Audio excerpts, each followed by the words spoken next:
السلام علیکم ورحمۃ اللہ وبرکاتہ۔ ہماری زمانے میں مشکل یہ ہے کہ اگر کوئی زمانے کو سمجھتا ہے تو وہ اسلام کو نہیں سمجھتا،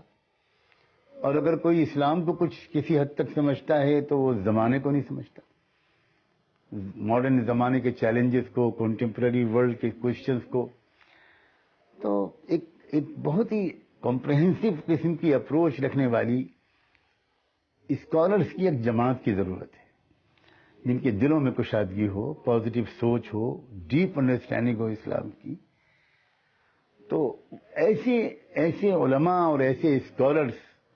اور انسانیت کی محبت سے سرشار، ہر قسم کی نفرت اور تعصب اور ریئیکشنری نفسیات سے بالکل آزاد ایک پازیٹو اور کنسٹرکٹیو سوچ رکھنے والے علماء تیار کرنا یہاں کا بنیادی مقصد ہے۔ یہاں ایک تو چل رہا ہے معہد الامام ولی اللہ دہلوی، انسٹیٹیوٹ آف امام ولی اللہ دہلوی فار اسلامک اسٹڈیز۔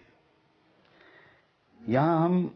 ان نوجوان اسکالرس کو لیتے ہیں جو اسلامی دینی تعلیم پا کر مختلف مدرسوں سے نکلتے ہیں، اور اپنے اداروں میں ان کا ایک بریلینٹ پرفارمنس ہوتا ہے۔ ان کو ہم 2 سال یہاں رکھ کر یہ کوشش کرتے ہیں کہ ان کو اس قابل بنائیں کہ وہ زمانے کو بھی سمجھیں اور اسلام کو اس طرح سمجھیں کہ وہ اس زمانے کے لوگوں کو، ینگ بوائز اینڈ گرلز کو، انٹلیکچوئلس کو، ماڈرن ایجوکیشن پائے ہوئے ہمارے عزیز بچوں اور بچیوں کو، اور وہ صرف مسلمان نہیں بلکہ ہمارے تمام نوجوان بچے اور بچیاں جو مختلف ملکوں میں رہتے ہیں، ہمارے ملک کا مستقبل ہیں، وہ چاہے ہندو ہوں، کرسچن ہوں، سکھ ہوں، کسی بھی سماج کو بلانگ کرتے ہوں، ہمارے جگر کے ٹکڑے ہیں، ہماری قوم کے وہ ہاتھ پیر ہیں۔ تو ان تک کسی طرح یہ علماء جب بھی موقع ملے وہ ایکسپلین کر پائیں اور پرابلمز کا سولوشن، پریکٹیکل سولوشن ان کے سامنے رکھ پائیں۔ علماء کو اس قابل بنانے میں سخت محنت کرنی پڑتی ہے، ان کو زمانے کو بھی سمجھانا پڑتا ہے۔ اس کے لیے ہم ان کو انگریزی زبان بھی پڑھاتے ہیں، کمپیوٹر سے بھی ان کو اچھی طرح واقف کراتے ہیں، ان کو ہم ہسٹری اور جیوگرافی پڑھاتے ہیں، ان کو ہم سائنس کے فنڈامنٹلز پڑھاتے ہیں، ان کو ہم دنیا کے حالات سے روشناس کراتے ہیں، اور ان کو فیلڈ میں بھی ہم لے کر جاتے ہیں، کبھی سائنس سینٹر کی ان کی وزٹ کراتے ہیں، کبھی مختلف سیمینارز میں ہم ان کو بھیجتے ہیں۔ ایک اور ادارہ یہاں پر قائم کیا گیا ہے دارالعلوم امام ربانی کے نام سے۔ یہ محسوس کیا گیا کہ ضرورت اس کی بھی ہے کہ شروع ہی سے ایک ایسا نظام تعلیم مرتب کیا جائے، ایسا سسٹم آف ایجوکیشن بنایا جائے جس سے ہمارے بچے ایک ساتھ دینی تعلیم بھی حاصل کریں اور وہ علوم بھی حاصل کریں جن کو عام طور پر آج کل عصری یا مغربی یا جدید علوم کہا جاتا ہے۔ تو ان علوم کو یکجا طور پر پیش کیا جائے، اور انسانوں کے خالق کی جو دونوں قسم کی کتابیں ہیں، میں اکثر کہا کرتا ہوں، ایک کتاب ہدایت ہے جو قرآن کے نام سے ہے، جو اللہ کی صفت امر سے نکلی ہے، صفت ربوبیت سے نکلی ہے، اور ایک اللہ تعالیٰ کی کتاب، یہ کتاب کائنات ہے، یہ یونیورس ہے، یہ سورج، چاند، یہ زمین، آسمان، اور یہ ہر وجود جو اس دنیا کا ہے، وہ زمینی وجود ہو یا آسمانی وجود ہو، سمندروں کے نیچے کی مخلوقات ہوں، یہ سب خدا کی کتاب کی آیات ہیں۔ اور سچی بات یہ ہے کہ اگر ایک خدا کا کلام ہے تو دوسرا خدا کا کام ہے، اور یہ دونوں کتابیں ایک دوسرے کے فہم میں مددگار ہوتی ہیں۔ جو شخص خدا کا کلام سمجھتا ہے وہی خدا کے کام کو بہتر طور پر سمجھ سکتا ہے، اور جو خدا کا کام سمجھتا ہے وہی خدا کے کلام کو بہتر طور پر سمجھ سکتا ہے۔ اسی وجہ سے ہم نے یہ ادارہ جو یہاں پر قائم کیا ہے، اس میں یہ دونوں علوم پڑھائے جا رہے ہیں۔ شاید یہ پہلا دینی مدرسہ ہے جس میں ایک بڑی معیاری سائنس لیب بھی ہے،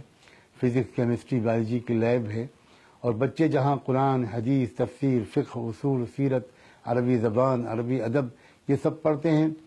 وہیں وہ انگلش بہت اعلیٰ معیار کی اور سائنس اور یہ دیگر علوم سب پڑھتے ہیں۔ جو لوگ بھی ہمارے مہمان باہر سے آتے ہیں وہ ہمارے بچوں کی عربی تکلم پر قدرت، انگریزی بولنے پر قدرت اور ان کی سعادت مندی اور دینی وضع قطع ہی نہیں، بلکہ زیادہ تر بچوں کے اندر جو اخلاق و آداب کا اثر دیکھتے ہیں وہ اس سے خوش ہوتے ہیں اور ایسے جملے بولتے ہیں جس سے ہماری اور ہمارے ساتھیوں کی ہمت بڑھتی ہے. السلام علیکم ورحمۃ اللہ وبرکاتہ.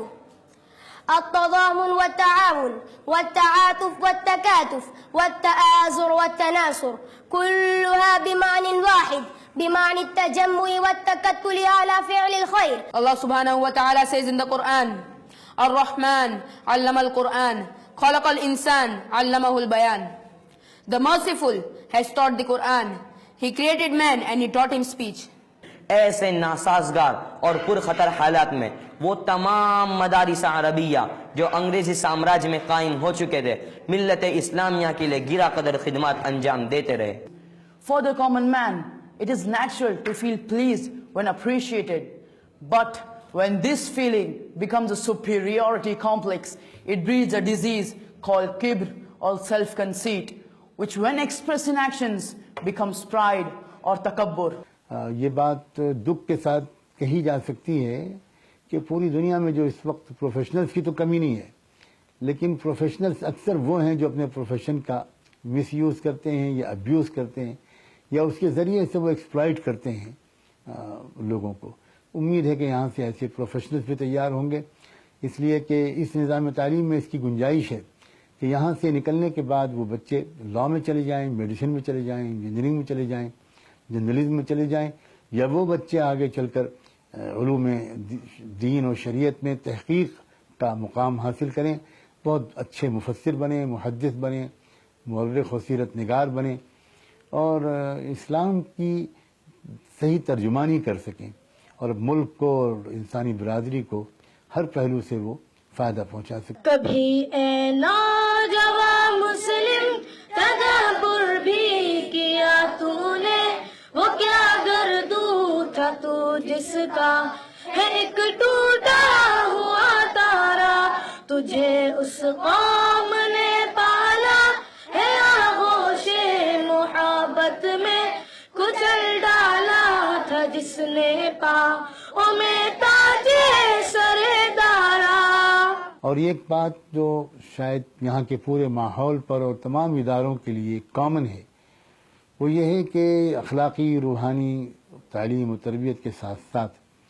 فزیکل فٹنس کی پر بھی بہت زور دیا جاتا ہے. مختلف قسم کے کھیل ہوتے ہیں، ایکسرسائزز ہوتی ہیں، وہ معہد کے طلبہ ہوں، نوجوان علماء ہوں یا ہمارے دارالعلوم ربانی کے بچے ہوں، وہ مختلف کھیلوں میں حصہ لیتے ہیں. ایکسرسائز بھی ان کو باقاعدہ پروفیشنلی کرائی جاتی ہے، کراٹے سکھائے جاتے ہیں تاکہ ہمارے ان بچوں کے اندر ایک بہت ہی سیلف کانفیڈنس کا مزاج پیدا ہو. اس لیے کہ فزیکل فٹنس سے ایک نفسیاتی طور پر ایک فرحت اور انبساط کی کیفیت حاصل ہوتی ہے اور اس سے سوچ کے مثبت بنانے میں اور پازیٹیو اپروچ انسان کی نفسیات میں گہری ہو جائے، اس میں بہت مدد ملتی ہے. لہذا اس جانب بھی توجہ کی جاتی ہے اور کوشش کی جاتی ہے کہ ہمارے طلباء اچھے معیار زندگی کے ساتھ رہنے سہنے کا، کھانے پینے کا نظام ذرا معیاری ہو، صفائی ستھرائی کا معیار کے پر بھی بہت توجہ کی جاتی ہے اور یہ کہ وہ اپنی کام خود کریں اور اس بات کی ان کو عادت ہو. پھر سال میں 1-2 دفعہ طلباء کو مختلف شہروں یا مختلف علاقوں تعلیمی مراکز کے سفر پر بھی لے جایا جاتا ہے. ایک خاص بہت اہم کام جو یہاں پر ہو رہا ہے، جو دراصل سب سے پہلے شروع ہوا تھا اور وہی دراصل یہاں کی دراصل روح اور جان ہے، اور وہ ہے خانقاہ. آج کل جسمانی بیماریوں پر تو بہت تحقیق ہو رہی ہے، اس کے سلسلے میں انسان بہت فکر مند ہو رہا ہے، لیکن روحانی اور اخلاقی بیماریوں کی طرف سے بہت غافل ہو رہا ہے. یہاں اس بات کی بھی کوشش کی جاتی ہے کہ جو اللہ کے بندے اور بندیاں اپنا علاج دریافت کریں ان کو مخلصانہ مشورے دیے جائیں اور ان کو بتایا جائے کہ کس طرح فلاں گناہ سے آپ چھٹکارا پا سکتے ہو، اچھے انسان بن سکتے ہو، اچھا شوہر بن سکتے ہو، اچھے باپ بن سکتے ہو، اچھے بھائی اور اچھی بیوی، اچھی ماں، اچھی ساس، اچھی نند، اچھی بھاوج بن سکتے ہو، خاندان کے اندر خوشیوں کا ماحول قائم کر سکتے ہو. تو یہ جو ایک روحانی تربیت گاہ ہے جس کو عام طور پر خانقاہ کہا جاتا ہے، اللہ کا شکر ہے کہ یہاں اس کا بھی نظام چل رہا ہے اور بہت سے اللہ کے بندوں اور بندیوں کو اس کا فائدہ پہنچ رہا ہے. آنے والوں کو اور باہر سے اپنے علاج کے لیے گویا رجوع کرنے والوں کو جو نفع ہوتا ہے وہ تو ہوتا ہے. اس کا بڑا فائدہ یہ ہو رہا ہے کہ یہاں جو ادارے چل رہے ہیں اس کے کارکن، اس کے اساتذہ، اس کے طلبہ، وہ سب ایک مخصوص ان کے اندر ایک مزاج ڈیولپ ہو رہا ہے. امید ہے کہ انشاءاللہ اس سے بہت فائدہ ہوگا. سلامتی طبع ہر طالب علم کے اندر اترے گی، ہر استاد کے اندر اخلاص ہوگا، للہیت ہوگی. یہ چیزیں کام کی کوالٹی کو بہت بہتر بنا دیتی ہیں. اور ماہانہ ہر مہینے کی آخری اتوار میں اللہ کے بہت سے بندے یہاں دور دور سے مختلف صوبوں سے آتے ہیں اور اپنی اصلاح، اپنی تربیت کی کوشش کرتے ہیں. بہت ہی اہم کام ہے یہ، اور سچی بات یہ ہے کہ یہی وہ ڈائنمو ہے اور یہی وہ انجن ہے جس سے یہ پوری مشین کا ہر پرزہ ایک حرکت پاتا ہے، غذا اس کو ملتی ہے. اس کے علاوہ بہت سے ینگ ہمارے بوائز ایسے ہیں